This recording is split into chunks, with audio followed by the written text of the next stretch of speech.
Hello every one. ഇന്ന് March 5-ാം തീയതിയാണ്. അപ്പോൾ ഇന്നത്തെ കറണ്ട് അഫയേഴ്സ് ആണ് ഈ വീഡിയോയിൽ ഡിസ്കസ് ചെയ്യാൻ പോകുന്നത്. അപ്പോൾ നമുക്ക് ഫസ്റ്റ് ന്യൂസിലേക്ക് കിടക്കാം. Okay, IIFT signs MOU with APEC Antwerp Flanders port training centre Belgium to strengthen trade and logistics education. അപ്പോൾ IIFT ഒരു MOU സൈൻ ചെയ്തിരിക്കുകയാണ് APEC Antwerp and Flanders port training centre ബെൽജിയമായിട്ട്. അപ്പോൾ trade and logistics education strengthen ചെയ്യാൻ വേണ്ടിയിട്ടാണ് ഈ agreement sign ചെയ്തിട്ടുള്ളത്. അപ്പോൾ നമുക്ക് അതിൻ്റെ ഡീറ്റെയിൽസ് വായിക്കാം. The Indian Institute of Foreign Trade IIFT has signed a memorandum of understanding with APEC and Antwerp Flanders port training centre Belgium, marking a significant step towards enhancing academic collaboration and knowledge exchange in the fields of international trade, logistics and supply chain management. The MOU aims to strengthen trade education and training ties between India and Belgium by facilitating faculty and student exchanges for cross-cultural business learning. It includes joint research on port management, global logistics and trade facilitation, along with specialized training programs, workshops and industry interactions. Additionally, the collaboration will enhance knowledge transfer in critical areas such as e-governance, digital trade and emerging business technologies. Following the MOU signing, a roundtable discussion was held between the Minister, President of Belgium and IIFT alumni who had previously visited Flanders, sharing their experiences and key takeaways from the program. About IIFT, established in 1963 as an autonomous body under the Ministry of Commerce, the Indian Institute of Foreign Trade has gained deemed university status and is one of the premier business institutions in India, focusing on foreign trade. It is highly regarded as an academic center in excellence in international business research, training and education. About APEC, in Antwerp, Flanders Port Training Center. APEC is a leading training institute affiliated with the Port of Antwerp, BRUGS, providing specialized program in port management, trade facilitation and logistics, contributing to global capacity building in the maritime and trade sectors. അപ്പോൾ നമുക്ക് next ന്യൂസിലേക്ക് കിടക്കാം. India and Nepal signed Memorandum of Understanding to strengthen cooperation in water, sanitation and hygiene sector, WASH sector. And the details വായിക്കാം. The Government of India and Government of Nepal signed a Memorandum of Understanding to enhance cooperation in water, sanitation and hygiene sector, including waste management. The signing ceremony took place at Sushma Swaraj Bhavan, New Delhi, in presence of C.R. Patel, Union Minister of Jal Shakti, and Shri Pradeep Yadav, Minister of Water Supply, Nepal. The agreement aims to promote a collaboration between the two nations and strengthen intergovernmental cooperation in wash sector, ensuring better access to clean drinking water and sanitation for their populations. The comprehensive MOU outlines a collaborative framework encompassing several key areas: capacity building, training program for Nepali personnel in water resource management and related fields, technology and knowledge transfer, sharing of technology expertise and best practices between India and Nepal in wash sector, groundwater management, joint efforts in monitoring, assessment and management of groundwater resources including quality improvement, artificial intelligence and rainwater harvesting. This MOU marks a new chapter in the India-Nepal partnership, ensuring that both countries work together for the well-being of their people and for a sustainable future. അപ്പോൾ നമുക്ക് next ന്യൂസിലേക്ക് കിടക്കാം. 15th Finance Commission releases grants worth 699 crore rupees for rural local bodies of West Bengal. അതിൻ്റെ details വായിക്കാം. The Union government has released 15th Finance Commission grants during financial year 2024-25 for rural local bodies in West Bengal. Second installment of untied grants amounting to 694.4446 crore rupees and a withheld portion of first installment of unified grants untied grants amounting to 4.9323 crore rupees. These funds are for the 21 eligible district panchayats, 326 eligible block panchayats and 3220 eligible gram panchayats. The untied grants will be utilized by Panchayati Raj institutions or rural local bodies for location specific felt needs under the 29 subjects enshrined in the 11th schedule of the Constitution, except for salaries and other establishment costs.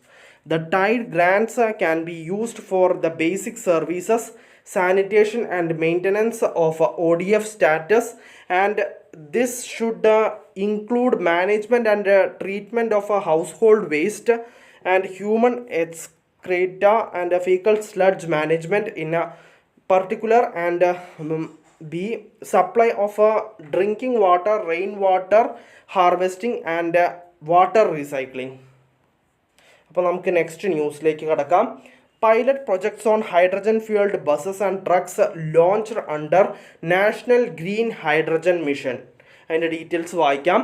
As part of the National Green Hydrogen Mission, the government has initiated 5 pilot projects for using hydrogen in buses and trucks. Earlier, the Ministry of New and Renewable Energy had issued guidelines for implementing pilot projects. Pilot projects in transport sector under this mission. Accordingly, the proposals were invited for different types of hydrogen-based vehicles, routes and hydrogen refueling stations. After detailed scrutiny, the Ministry of New and Renewable Energy sanctioned 5 pilot projects consisting total of 37 vehicles, buses and trucks and 9 hydrogen refueling stations. The vehicles that will be deployed for the trial include 15 hydrogen fuel cell-based vehicles and 22 hydrogen internal combustion engine based vehicles. These vehicles will run on 10 different routes across the country, that is Greater Noida, Delhi, Agra, Bhubaneswar, Konark, Puri, Ahmedabad, Vadodara and Surat, Sahibabad, Faridabad, Delhi, Pune, Mumbai, Jamshedpur, Kalinga Nagar, then Thiruvananthapuram, Kochi, Thiruvananthapuram to Kochi, then Kochi to Edapalli, Jamnagar to Ahmedabad, and NH16 Visakhapatnam to Bayavaram. The above projects are awarded to major companies like Tata Motors Limited, Retail Industries, Reliance Industries Limited, NTPC, ANERT, Ashok Leyland, HPCL, BPCL and IOCL. The total financial support for selected projects made available will be around 208 crore rupees from the Government of India. These pilot projects are likely to be commissioned in the next 18 to 24 months. അപ്പോൾ നമുക്ക് next ന്യൂസിലേക്ക് കടക്കാം. All CEOs, DEOs, EROs directed to hold political party meetings regularly and resolve issues within statutory framework. The Election Commission of India began a 2-day conference of CEOs on all states or union territories at IIIDEM, New Delhi. This is the first such conference to be held since Shri Gyanesh Kumar assumed charge as CEC and ECs, Chief Election Commissioner and Election Commissioners. Dr. Sukhbir Singh Sandhu and Dr. Vivek Joshi interacted with CEOs in a series of topics that will prove the way for improvements in election management. In his address, Chief Election Commissioner Sri Ganesh Kumar exhorted all officials, including all Chief Election Officers, DEOs, EROs, BLOs across the country to work transparently and fulfill all statutory obligations diligently as per the existing legal framework, that is the RP Act 1950 and 51. Registration of elector rules to 1960, the conduct of election rules 1961, and instructions issued by Election Commission of India from time to time. Officials were directed to make efforts to have between 800 to 1200 electors in each polling booth and ensure that it is within 2 kilometers distance from the residence of each elector. For the first time, one DEO and one ERO from each state or union territory are taking part in the conference. നമുക്ക് next ന്യൂസിലേക്ക് കടക്കാം. Doctor Mayank Sharma takes charge as controller general of defence accounts. അപ്പോൾ അതിൻ്റെ details വായിക്കാം. അപ്പോൾ doctor Mayank Sharma controller general of defence accounts ആയിരിക്കുകയാണ്. അപ്പോൾ doctor Mayank Sharma assumed the office of controller general of defence accounts CGDA as on March 1st, 2025. He is a 1989 batch officer of the Indian Defence Account Service and has had a distinguished career in government spanning more than 3 decades. Dr. Mayank Sharma has served in various capacities within the Government of India, including the Defence Accounts Department. He has also held key positions in the Cabinet Secretariat and represented India as the alternate permanent representative at the United Nations Office on Drugs and Crime, UN Commission on Crime Prevention and Criminal Justice, and the United Nations Commission on International Trade Law. Additionally, the IDAS officer has represented India at the International Anti-Corruption Academy and the Diplomatic Academy of Vienna. As the head of the consular division of the Indian Embassy in Vienna, he was responsible for all consular affairs and handled high-level Indian delegations of at UNODC. നമുക്ക് next ന്യൂസിലേക്ക് കിടക്കാം. Levi's ropes in Diljit Dosanjh as a global ambassador. അപ്പോൾ Levi's എന്ന് പറയുന്ന company എല്ലാവർക്കും അറിയുന്നുണ്ടാവും. അപ്പോൾ ഇത് Diljith ദോസാഞ്ചിനെയാണ് global അംബാസിഡറായിട്ട് തിരഞ്ഞെടുത്തിരിക്കുന്നത്. അതിൻ്റെ ഡീറ്റെയിൽസ് ഒന്ന് വായിക്കാം. Popular denim brand Levi's recently announced its new ambassador, global icon Diljit Dosanjh, known for rewriting the rules of music, cinema and style. Diljit joins the Levi's family as the first Punjabi artist as part of the brand's ever-growing community of creative talent. Drawing inspiration from Diljit Dosanjh's unique ability to connect across borders and genres. This collaboration highlights the Levi's brand's role as a canvas for self-expression, from his early hits in Punjabi cinema to charting on the Billboard Social 50. Diljit's story is all about bold choices, just like the blue jeans that have stood the test of time for over 170 years. അപ്പോൾ നമുക്ക് next ന്യൂസിലേക്ക് കിടക്കാം. Centre grants Navaratna status to IRCTC. അപ്പോൾ central government Navaratna status IRCTCക്കും IRFCക്കും കൊടുത്തിരിക്കുകയാണ്. അതിൻ്റെ details ഒന്ന് വായിക്കാം. Public sector undertakings Indian railway catering and tourism corporation and Indian railway finance corporation were granted Navaratna status by Government of India.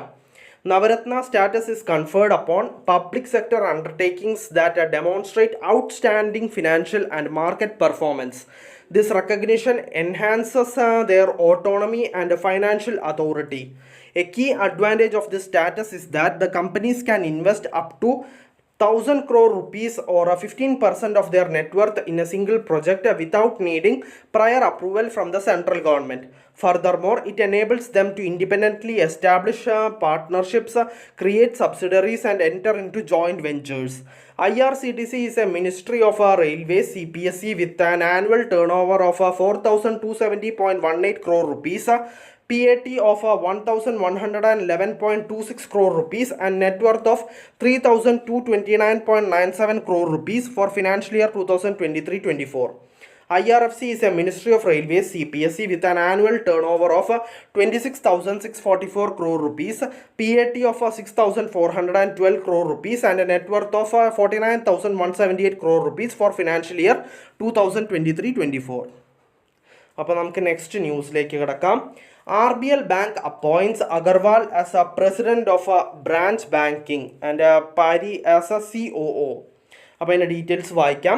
Private sector lender RBL Bank appointed Narendra Agarwal as a president and head of branch banking and retail liabilities and TS Pari as a chief operations officer.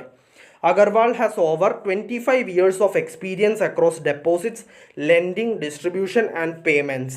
He brings a strong track record of scaling businesses and driving profitable growth through digital-first approach. Agarwal will focus on deposit growth, enhancing customer experience through an omni-channel strategy, and strengthening the business contribution to the lender's long-term plan. Pari, who has more than 25 years of experience in leadership roles across foreign and private sector banks, will be responsible for driving efficiencies, customer centricity, etc. അപ്പോൾ നമുക്ക് next ന്യൂസിലേക്ക് കിടക്കാം. Krishna Jayashankar becomes first Indian woman to cross 16 meter in indoor shot put. ഇപ്പോൾ indoor shot പുട്ടിൽ 16 meter cross ചെയ്യുന്ന first Indian woman ആയിരിക്കുകയാണ് കൃഷ്ണ ജയശങ്കർ. അപ്പോൾ അതിൻ്റെ ഡീറ്റെയിൽസ് ഒന്ന് വായിക്കാം. India's Krishna Jayashankar made history at the 2025 Mountain West Indoor Track and Field Championships by becoming the first Indian woman to cross the 16 meter mark in indoor shot put. Her record-breaking throw measured 16.03 meters. The 22-year-old broke the previous Indian indoor record of 15.54 meters. Purna Rao Rain set the record at 2023 American Athletic Conference Indoor Championships. Mia Lenser of the USA bagged the gold with compatriot Gabby Mons claimed silver. Krishna's previous best indoor throw was 15.03 meters. India's overall women's shot put record remains 18.41 meter. Abha Katwa is set it at Federation Cup 2024. Any tennis related news on tennis. Brandon Holt wins Bengaluru Open title, beats Shintaro Mochizuki in final. അപ്പോൾ ടെന്നീസിലെ Brandon Holt Bengaluru open title ജയിച്ചിരിക്കുകയാണ്. ഫൈനലിൽ തോൽപ്പിച്ചത് Shintaro മോച്ചിസൂക്കിയാണ്. അപ്പോൾ അതിൻ്റെ details വായിക്കാം. In tennis, Brandon Holt of the USA clinched his second ATP Challenger singles title of the season after beating Japan's Shintaro Mochizuki 6-3, 6-3 in Bengaluru Open 2025 tennis tournament's singles final today. Consequently, the 26-year-old Holt became the first American winner in the Bengaluru Open history. This was the 9th edition of the ATP Challenger 125 tennis tournament. Indian tennis player Anirudh Chandrasekhar and Chinese Taipei's Ray Ho beat Blake Bailden and Matthew Christopher Romeo's 6-2 and 6-4 to win the doubles title. അപ്പോൾ next chess related news ആണ്. Praggnanandhaa secures second consecutive win in Prague Masters. അപ്പോൾ Prague Masters ആ ഒരു competition ഇവൻറ്റിൽ പ്രജ്ഞാനന്ദ, ഇന്ത്യയുടെ Praggnanandhaa second consecutive win register ചെയ്തു, secure ചെയ്തു എന്നാണ് പറഞ്ഞിട്ടുള്ളത്. അതിൻ്റെ ഡീറ്റെയിൽസ് നമുക്കൊന്ന് വായിക്കാം. In the Prague Masters chess tournament, India's R Praggnanandhaa secured his second consecutive victory, outwitting Vincent Keymer of Germany in the ചെക്ക് Republic. On the other hand, compatriot Aravind Chidambaram managed to draw with Sam Shankland of the US despite facing some early challenges. Both Pragnananda and Chidambaram are at the top of the leaderboard, having 3 points each with the fourth round. After the fourth round, in other matches, top seed Wei Yi of China defeated local star David Navara, while Anish Giri of the Netherlands played to a draw against Gürel Ediz of Turkey, marking his fourth draw in as many games. Czech Grandmaster Nguyen Thai Dai Van also drew with Quang Lam Lee of Vietnam in another match of the 10-player round robin tournament. With Pragnananda and Aravind leading the pack, Shankland, Keimer, Giri and Le share third place, a full point behind the two Indians. അപ്പോൾ നമുക്ക് next ന്യൂസിലേക്ക് കിടക്കാം. Chile open 2025, Indian Colombian duo claim men's doubles title. അപ്പോൾ men's doubles title ജയിച്ചിരിക്കുന്നത് Indian Colombian duo ആണ്. അപ്പോൾ അതിൻ്റെ tennis related ആണ്, നമുക്കൊന്ന് വായിക്കാം. In tennis, India's Rithvik Choudhary Bollipalli and his Colombian partner Nicolas Barrientos have claimed the men's doubles title of the Chile open in Santiago. The Indian Colombian duo upset top seeds Maximo Gonzalez and Andres Molteni of Argentina 6-3, 6-2 in straight sets last night. This is the first time Ritwik and Nicolas as a team. In the semi-final, the duo defeated the third seeds Guido Andreozzi of Argentina and Theo Aribage of France. Scores are 4-6, 7-6, 10-5. അപ്പോൾ ഇന്നത്തെ current അഫയേഴ്സിൽ ഇത്രയേ ഉള്ളൂ. ഒരുവിധം എല്ലാ important ന്യൂസും ഞാൻ discuss ചെയ്തിട്ടുണ്ട്. നമുക്കപ്പോൾ നാളത്തെ കറണ്ട് അഫയേഴ്സിൽ വീണ്ടും കാണാം. So bye every one.